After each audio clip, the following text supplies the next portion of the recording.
ॾिसी रहिया आहियो सिंध ग्रीन न्यूज़। मां आहियां गुलज़ार अहमद चांडियो। ख़बरुनि जो सिलसिलो जारी आहे। हाणे ख़बरूं शामिल कंदासीं। सुप्रीम कोर्ट फोती कोटा ते पाबंदी लॻाई आहे। रुकियल केस जो फ़ैसिले में ज़िक्र न आहे। शिराज कुरैशी सिंध हुकूमत सालनि खां फोती कोटा जे रुकियल केसनि जी मंज़ूरी ॾे।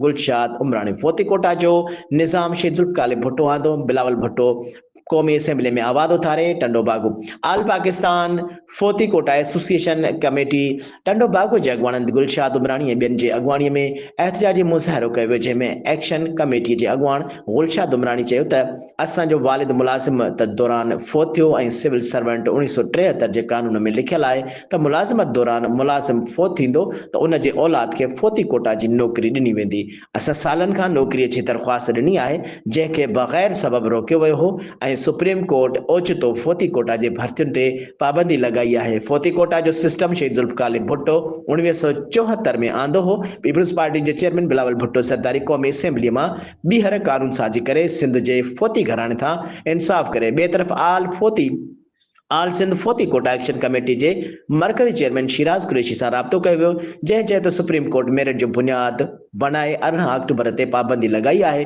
पर फ़ैसिले में रुकियल फोती कोटा जी दरख़्वास्त